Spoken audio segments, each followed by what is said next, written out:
Сега ще ви покажа нашата фирма DVD Plus всъщност. Се занимава с сортиране и рециклиране на всякакъв вид отпадъци. Основно полиетилен и полипропилен. Базата на е 22 декара. Имаме всякакъв тип машини за рециклиране на абсолютно всички видове отпадъци.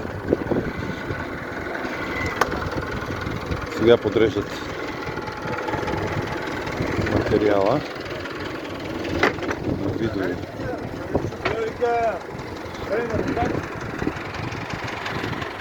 Сега ще ви покажа на края на клипа от така наречените бокуци, където всички ги казват, че са бокуци, какво се прави и какво излиза. Това е пет. Бутилките всичките, които пием вода. Това са отпадъци, така наречените бигбекови полиетилен, чимбери, найлонови торбички. То целият куп се събира от предприятия, които по принцип го хвърлят на сметище. Ние ги взимаме и ги разделяме на видове. Полиетилен, полипропилен, пет.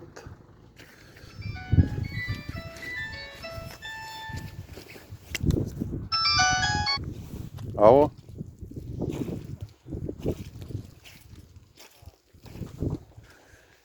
Няма проблеми, брат ми. Няма проблеми.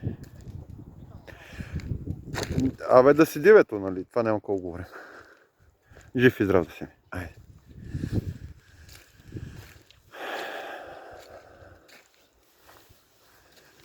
Това всичкото се разделя.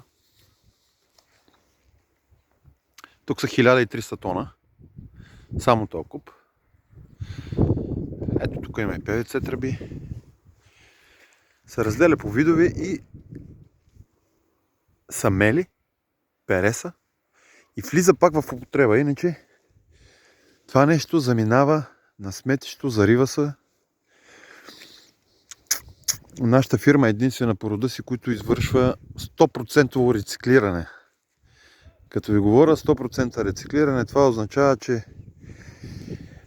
освен пясък, дори и него го влагаме, после ще ви покажа в какво, който отпада от този материал, това е ПВЦ тръби.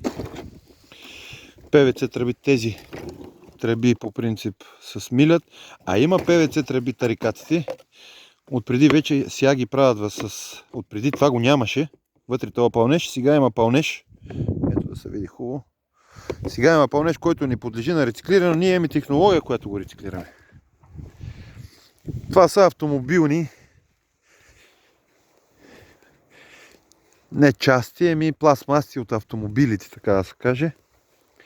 Това нещо се смиля с донапрена, броните и вместо пясък, защото произвеждаме едни шахти, ще ви покажа, ги вкарваме по 10-15%. Бавен е процеса, но го рециклираме.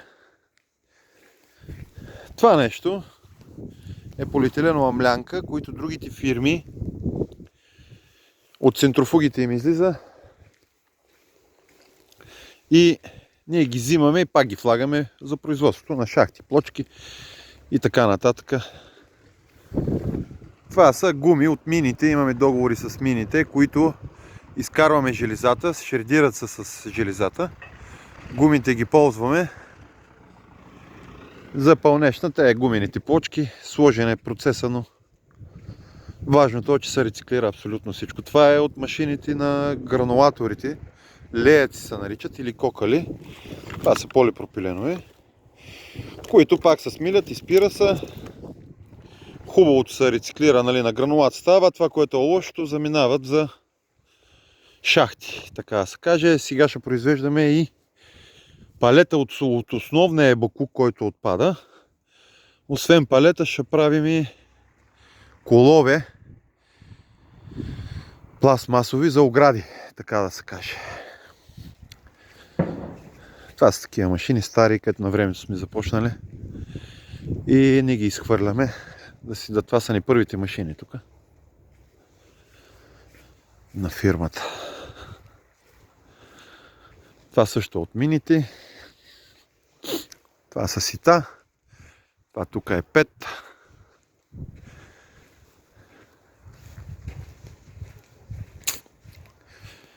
Хартия.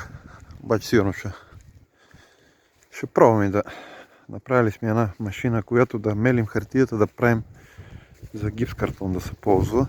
Експерименти ще си правим сега. Не да продаваме чеча на безценица. Ето това тук хората са сортирали по вид. Ето как е по вид купа, нали, там където ви го показа големия. Това е LDP. Това са бигбекове. Това са бигбекове, разделя се на цветно, бяло, натурално и така нататък. Това са либалите за овцете, където го поглеждаме. Имаме 300 овце. 350 са, но 300.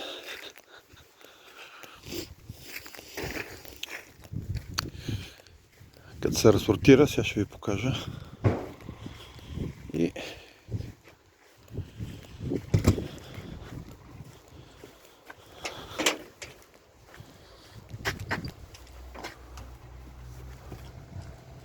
Нема, бе. 2 лева има. Платили са 2 лева. Кот си вика майка, платили са 2 лева. има. Платили ли са? 2000 евро са като 2200. Дай колатката да върви като ще. Ето това са насипното с балира. И, нали, полиетилен, бекови и така нататък. Ето ги тези балички. Страхотни.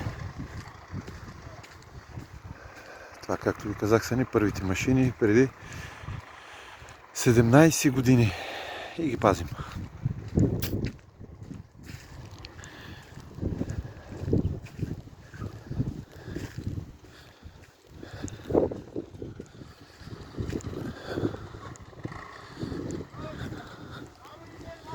От този всички ебокук се получава ето такива гранулати. Зависи цвета, модела и така нататък. Това всъщност е от цветата, където ни делят млечно, бяло и натурално. И когато има клиенти, под земята, където пада, ние го изпираме наново и го мешаме и така го продаваме на клиенти. Това е нашата фирма DVD Plus, която помагаме на, така да се каже, на държавата, но държавата на нас и ни помага. Иначе имота не е 30 декара. Лек ден на всички!